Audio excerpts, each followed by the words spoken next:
আসসালামু আলাইকুম। আপনারা সবাই কেমন আছেন? আমি আলহামদুলিল্লাহ ভালো আছি। আমি আজকে লাউ দিয়ে কই মাছ রান্না করব। এজন্য লাউ কেটে পরিষ্কার করে নিছি, কই মাছ নিয়ে নিছি, পেঁয়াজ কুচি করে নিছি, কাঁচামরিচ নিয়ে নিছি, হলুদের গুঁড়া নিয়ে নিছি, মরিচের গুঁড়া, ধনিয়ার গুঁড়া, লবণ, আদা রসুন বাটা নিয়ে নিছি আর একটু তেজপাতা নিয়ে নিছি। মাছটা আমি আজকে ভেজে রান্না করব না, মশলার সাথে কষিয়ে তারপর রান্না করব। একটি পাত্রে আমি পরিমাণ মতো পেঁয়াজ কুচি দিয়ে দিছি আর তেজপাতা দিয়ে দিছি। এখন তেল দিয়ে দিব। পেঁয়াজগুলো আমি বাদামি কালার করে ভেজে নিব।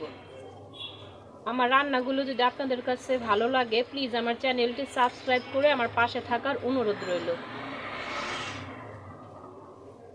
আমার রান্নাগুলো যদি আপনারা প্রতিদিন দেখতে চান তাহলে সাথে যে বেল বাটন আছে বেল বাটনটি অন করে রাখবেন।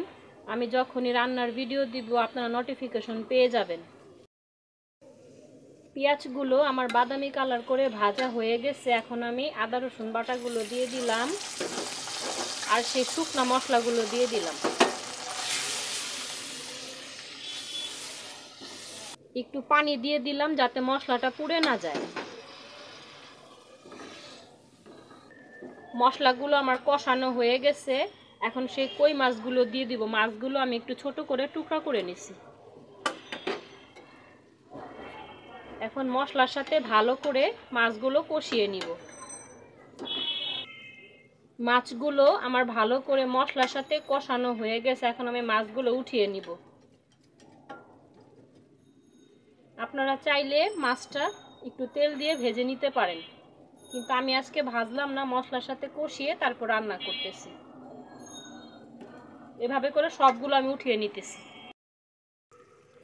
এখন এই মশলার ভিতরে আমি লাউগুলো সব দিয়ে দিতেছি। লাউগুলো আমি ভালো করে মশলার সাথে মিশিয়ে দিতেছি। লাউটা আমি ভালো করে নাড়াচাড়া দিয়ে দিতেছি। মশলার সাথে ভালো করে লাউটা কষিয়ে নিব। আমি লাউটা যখন মশলার সাথে কষাইতেছিলাম তখন আমার লাউটা থেকে পানি উঠে গেছে। আমি আর এক্সট্রা কোনো পানি দিই নাই। এখন কাঁচামরিচগুলো দিয়ে দিলাম আর মাছগুলো সব দিয়ে দিলাম।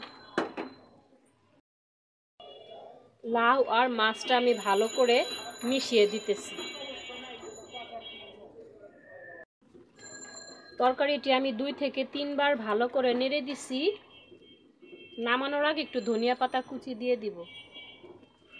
আমার রান্নাগুলো যদি আপনাদের কাছে ভালো লাগে আমার রান্নার ভিডিওর নিচে একটি লাইক দিয়ে দিবেন। এখন আমি ধনিয়া পাতা দিয়ে দিতেছি। রেসিপিটি কেমন লাগলো কমেন্ট বক্সে কমেন্ট করে জানাবেন। আপনারা সবাই সুস্থ থাকবেন, ভালো থাকবেন। আসসালামু আলাইকুম।